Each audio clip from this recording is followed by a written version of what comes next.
Next माननीय सदस्य Shrimati Jaya Amitabh Bachchan, 3 minutes.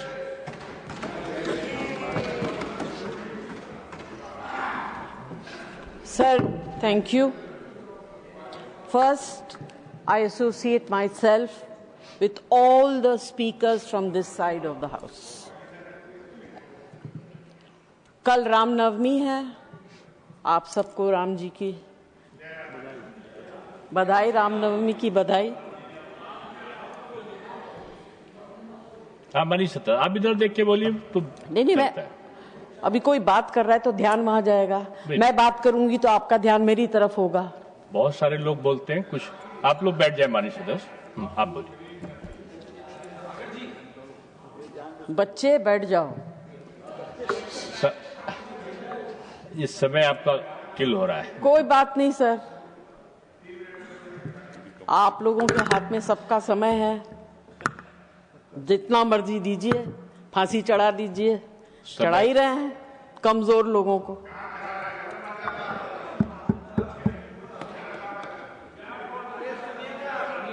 आप समय का सदुपयोग करें। आप मुझे टोकिए, इनको मत टोकिए सर। उनको तो मैंने पहले बोला कि अभी कोई बीच में नहीं बोलेगा, कोई बीच में तो नहीं वो बोलेगा। आपकी बात नहीं सुनते हैं तो उनके ऊपर कार्रवाई करिए। आप कुर्सी पे बैठे हैं, कभी इधर के नहीं सुनते हैं, कभी उधर के नहीं, तो समान विचार होगा। कभी की बात नहीं कर रही, मैं अभी की बात कर रही हूँ। मैं कभी की बात नहीं कर रही। नहीं, टाइम कैसे चला जाएगा? I will go to the well, you can not take my time. विषय पे सर, दिस कम्युनिटी जिनके बारे में हम चर्चा कर रहे हैं, जिनकी डिग्निटीज को हम खत्म करने की बात कर रहे हैं, उनको राम जी का बहुत बड़ा आशीर्वाद था। राम जी ने कहा था, क्योंकि जैसे आपको संजय सिंह जी ने कहानी सुनाई कि हर शुभ अवसर पर आपकी उपस्थिति में कार्य सफल होगा।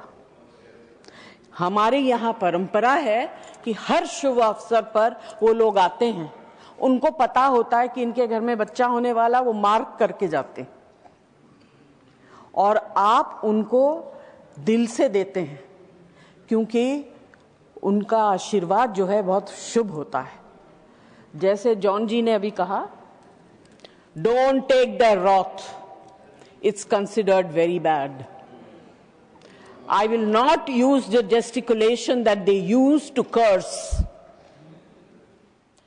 Please do not take their wrath. And this is what our mythology says. पुराने जमाने में राजा महाराजाओं के यहाँ इनको रखा जाता था महारानियों को और महिलाओं को सुरक्षा देने के लिए। They were considered safe. But today, suddenly, the government is feeling very unsafe with their presence. I'm really surprised.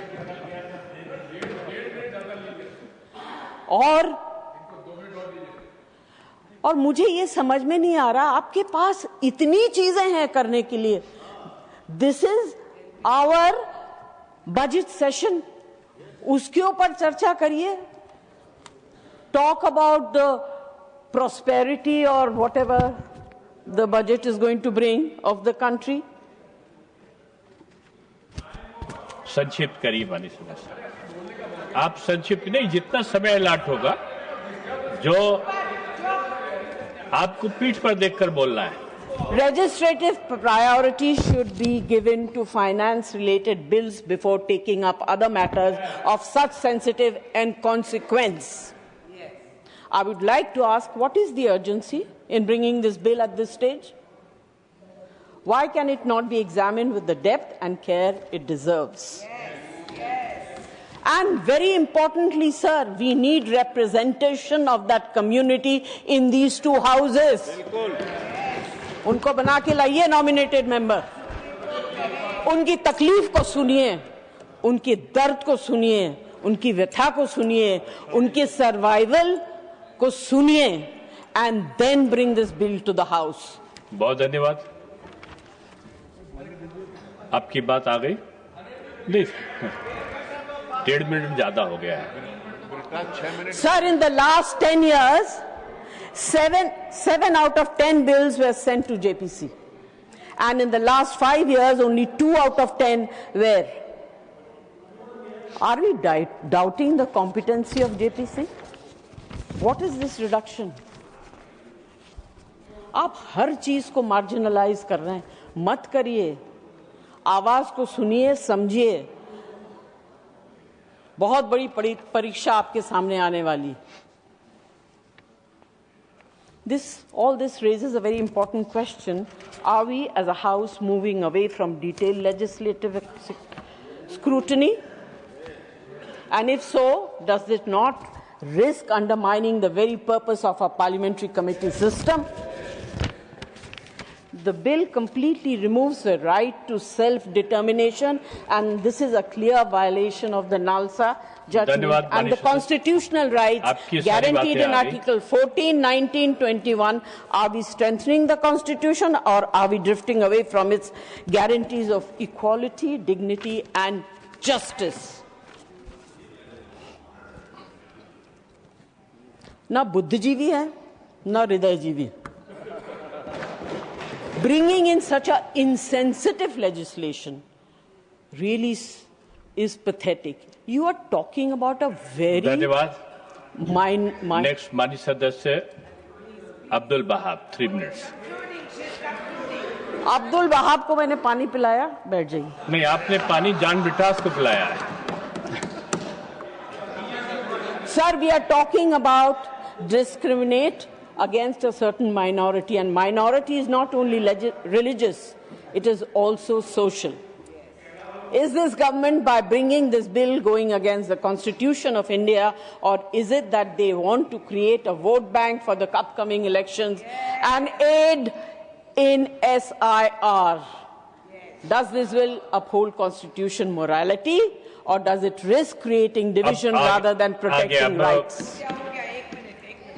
Sir, our legislation should protect and not isolate and not exclude. According to me and my party, this bill is discriminative, inhumane, and taking away from the dignity of a section of the society. My request is to withdraw the bill, send it to JPC, bring it back after consideration in the monsoon session, and let's discuss it. Thank you so much for being generous. आपको 4 minute से ज्यादा access मिला है. Thank you. Thank you, sir.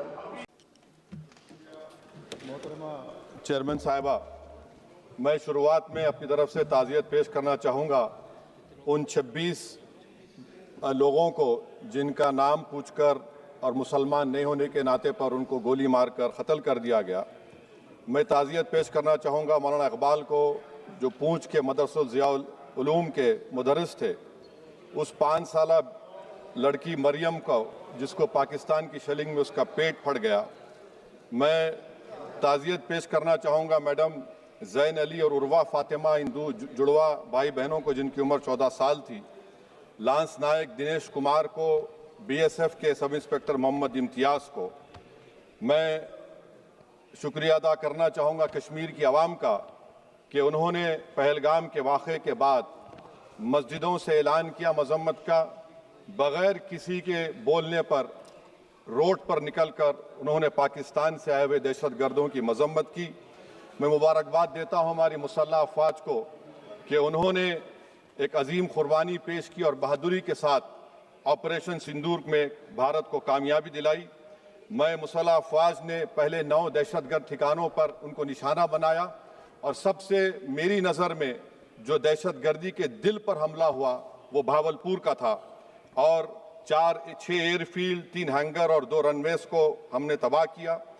बाद में operation सिंदूर की कामयाबी की एक अहम वजह यह थी मैडम कि मुल्क में इत्तेहाद और इत्तेफाक पैदा हो गया था, एक यूफोरिया पैदा हो गया था, मगर अफसोस कि हुकूमत ने उसका फ़ायदा नहीं उठाया. मैं आज भी कह रहा हूं, जिम्मेदारी के साथ कह रहा हूं कि पाकिस्तानी फ़ौज, पाकिस्तान की ISI, पाकिस्तान का डीप स्टेट, उनका हयाती मकसद ये है कि हमेशा भारत को कमज़ोर किया जाए. और अगर हमको इन ताकतों को कमज़ोर करना है तो देश में इत्तेहाद और इत्तेफाक को बरकरार रखना पड़ेगा. अगर हम बुलडोज़र के ज़रिए या फिर लिसानी जबर के जरिए या मजहबी फिरका परस्ती के जरिए अक़लियतों को निशाना बनाएंगे तो हम खुदा ना खास्ता उन पड़ोसी मुल्क के दहशतगर्द तंजीमों को कहीं कामयाब ना हो जाए।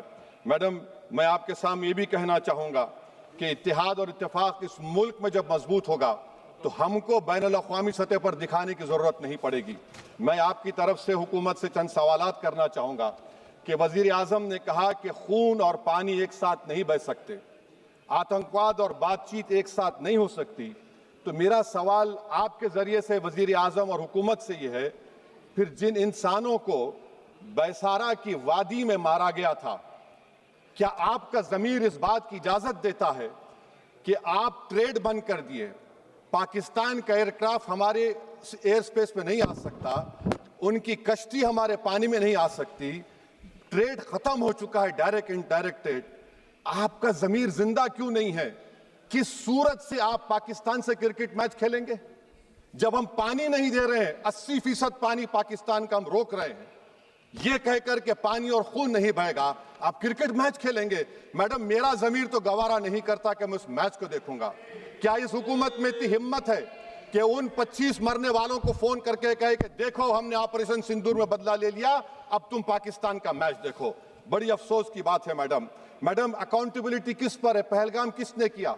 7.5 लाख हमारी फौज और सेंट्रल पैरामिलिट्री फोर्स है, ये कहां से 4 चूहे घुसकर हमारे भारत के नागरिक को मारे? अकाउंटेबिलिटी किस पर फिक्स होगी? एलजी पर फिक्स होगी तो एलजी को बरतरफ करिए, आईबी पर आती है तो एक्शन लीजिए, पुलिस पर आती है तो एक्शन लीजिए, मगर आप ये समझ रहे हैं कि ऑपरेशन कर दिया और हम खामोश लोग भूल जाएंगे। अकाउंटेबिलिटी फिक्स करना पड़ेगा। मैडम, डिटरेंस आपकी क्या है? आपने सर्जिकल स्ट्राइक किया, आपने बालाकोट किया, फिर ये पहलगाम हुआ, तो आपकी डिटरेंस की पॉलिसी नाकाम साबित हुई, कश्मीर की पॉलिसी नाकाम साबित हुई, 370 हटा दिया आपने एक रियासत को यूटी बना दिया और उसके बावजूद भी दहशतगर्द वहां पर पहुंच गए। तो और अफसोस मुझे इस बात का होता है मैडम कि पाकिस्तान को हम जानते हैं, पाकिस्तान और इजराइल इस पूरी दुनिया में एक फेल्ड स्टेट है और पाकिस्तान के आर्मी चीफ को, जिससे हमारे स्ट्रेटेजिक रिलेशनशिप, इसको अपना दोस्त कहते हैं, उस देश का प्रेसिडेंट उस शख्स को बुलाकर खाना खिलाता है अपने साथ जिसके भाषण से हमारे लोग मारे गए थे। तो क्या आपकी खर्जा पॉलिसी कामयाब हुई? आप देख लीजिए। अच्छा, हमारे देश में एक ऐसी तंजीम है जिसका वजूद नफरत की बुनियाद पर और मजहबी अज़वियत को फैलाने के लिए बनाया गया। उनको तकलीफ है सेकुलरिज्म से, सोशलिज्म से, मगर हमारे संविधान के प्रियम्बल में लफ्ज सॉवरेन है। सॉवरेन का मतलब यह है कि हम खुद मुख्तार हैं, हम हाकिम आला हैं, हम अपने मुल्क के मुकद्दर का फैसला करेंगे। एक गोरा व्हाइट हाउस में बैठकर भारत की सीज फायर का ऐलान करेगा?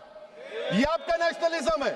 अफसोस होता है मुझे सर। मैडम, मैं आपसे पूछना चाह रहा हूं कि अगर एक चचा सैम ऐलान कर रहे हैं तो हमारी फौज पर क्या असर पड़ा होगा? हमारे उन पायलटों पर क्या असर पड़ेगा जो नहीं मालूम कितनी ऊपर आसमानों पर भारत की हिफाजत कर रहे हैं? वो नेवी का सिपाही जो समंदर में खड़ा हुआ है, उसको ये नहीं मालूम हो रहा है कि मेरा प्रधानमंत्री ऐलान नहीं किया, एक गोरे ने ऐलान किया। बड़ा ये आपके कैसा होगा ये? मैडम, मेरा सवाल हुकूमत से यह भी है कि हम कोई एडवर्सेरियल कंट्री नहीं है अमेरिका के लिए, हम दोस्त हैं, स्ट्रेटेजिक रिलेशनशिप है, क्या क्या एग्रीमेंट हमने साइन नहीं किया, तो क्या ये दोस्ती निभा रहे हैं? मैडम, मैं हिस्टोरिकल एग्जांपल दे रहा हूं, क्रुश्चेव और टीटो। क्रुश्चेव ने दबाव डाला, टीटो ने कहा मैं नहीं मानता, मैं नैम ज्वाइन करूंगा। मैडम, फ्रांस और यूएसए, डिगोल को जब यूएसए ने दबाव डाला तो डिगोल ने कहा कि तुम दोस्त हो मगर हमारी खारिजा पॉलिसी आजाद ना है। मैडम, वहीं पर आप देखिए गुजराल साहब, जिसको कहते सबसे कमजोर थे, वजीर आजम थे, उन्होंने बहादुरी का मजारा है रिफूलिंग करने नहीं दिया। वियतनाम 20 साल यूएसए लड़ा मगर झुका नहीं, और हम उनको बोल भी नहीं पा रहे, हम तो कोई दुश्मन मुल्क तो नहीं है अमेरिका के, ये आपको समझने की जरूरत है। और मैडम, यहां पर वजीर खारजा ने कहा वो चीन गए, डिप्टी चीफ ऑफ स्टाफ ने कहा कि चीन के इक्विपमेंट एक लाइव लैब था हमारे उनके लिए। क्या आपने कहा चीन को कि तुमने क्यों दिया पाकिस्तान को हथियार? आप नहीं कहे। और मैडम, आप जानते हैं कि रक्षा मंत्री ने कहा कि स्विफ्ट एंड प्रोपोर्शनेट, तो फिर जो इंडोनेशिया मिलिट्री अटैचे ने कहा कि हमको कहा गया मत मारो, हम सेल्फ डिफेंस में भी नहीं मार सकते थे पाकिस्तान को। और अगर आप ट्रंप के बयान को गलत कह रहे हैं कि 5 एयरक्राफ्ट नहीं गिरे, मैं यकीन करता हूं आपकी बात का। आप हमारे पायलट्स को कमेंट करिए ना, हमारे पायलट्स को कमेंट करिए कि हम अपने पायलट्स की तारीफ करते हैं, आप वो भी नहीं करना चाहते। मैं हुकूमत से जानना चाहता हूं मैडम कि क्या फ्रांस ने हमको सोर्स कोड नहीं दिया जिसकी वजह से हमारे एयरक्राफ्ट को क्या नुकसान हुआ? अब मुस्तकबिल में आप हथियार खरीदेंगे तो क्या आप सोर्स कोड हासिल करेंगे? और मैडम मैं आपको बताना चाह रहा हूं, मेरे सवाल का जवाब हुकूमत दे। हमारे पास सैंक्शन जो स्क्वाड्रन है 42 है, 60 साल के बाद सिर्फ 29 काम कर रहे हैं। पाकिस्तान के पास 25 हैं, चीन के पास 50 से ज्यादा हैं। 11 साल से आप सरकार में हैं, सबमरीन नहीं है, थर्ड एयरक्राफ्ट कैरियर कहां पर है आप बताइए। और मैडम FATF में लाना पड़ेगा आपको। अगर आप विश्व गुरु हैं तो हम आपको चैलेंज कर रहे हैं, आप G7 के कंट्रीज को, GCC को और चचा सैम को राजी कराइए कि पाकिस्तान को, मैडम खत्म कर रहा हूं, FATF में दोबारा लाया जाए। मैडम ऑल पार्टी मीटिंग हुई, देखिए कितना कॉन्ट्रडिक्शन है केंद्र सरकार में और स्टेट सरकार में। ऑल पार्टी मीटिंग में मैं था, केंद्र सरकार ने कहा कि नहीं, बैसारन मिडोस पर तो कोई जा ही नहीं सकता, जून से पहले इजाजत लेना पड़ेगा। बाद में हमको मालूम हुआ कि साल भर खुला रहता मिडोस सिवाय बारिश और स्नो के। ये कॉन्ट्रडिक्शन है केंद्र सरकार में। वहां पे मैं हुकूमत से मुतालबा करता हूं मैडम आपके जरिए से कि कौमी सिक्योरिटी को, नेशनल सिक्योरिटी को, खारिजा पॉलिसी को, फॉरेन पॉलिसी को राजनीति का मुद्दा मत बनाइए, राजनीति का मुद्दा मत बनाइए। ये हमारे मुल्क में मुफाद होगा, हमारे मुल्क के इत्तेहाद और एकजुटती को आप एक वोट का जरिया मत बनाइए। और मैं एक आखिरी बात पूछ रहा हूं मैडम, क्या चीन ने हमसे कहा था कि सीज फायर कर लो? और कैसे पाकिस्तान ने हमारे पायलट्स की बातों को सुना कि हमारा कम्युनिकेशन एनक्रिप्ट नहीं है? मैडम आखिर में मैं अपने शेर से इस अपनी बात को खत्म करूंगा कि अपने ही हाथों से सर अपना कटाना है हमें, मादर हिंद पे भेंट चढ़ाना है हमें। किस तरह मरते हैं एहरारे वतन भारत पर, यह तमाशा है जो दुनिया को दिखाना है हमें। ये मैं भारत की उस बहादुर फौज के नाम पे करता हूं, मुसल्ह फौज के नाम पे करता हूं। ये शेर कहने वाला कोई बीजेपी का नहीं था, ये शेर कहने वाले का नाम शेर था, शहीद अशफाकुल्लाह। मैं फिर से हुकूमत से कह रहा हूं, पाकिस्तान टेररिज्म करेगा, आप तैयार हो जाइए। आप चीन से मोहब्बत, कितना इम्बैलेंस हुआ ट्रेड का, कितना इम्बैलेंस हो रहा है चीन से। अच्छा, जब गलवान हुआ उस वक्त भी ट्रंप ने कहा था कि मैं बात करूंगा, हमने कहा नहीं बात करेंगे, जरूरत नहीं है। आज ट्रंप हमारे से पहले बोलता है इज्जत नफ्स भी कोई चीज होती है, इख्तिदार में कोई यहां रहेगा कोई वहां रहेगा, मगर इख्तिदार में इकबाल होना चाहिए। बदबख्ती की बात यह है कि आपने इकबाल को खो दिया। बहुत बहुत शुक्रिया।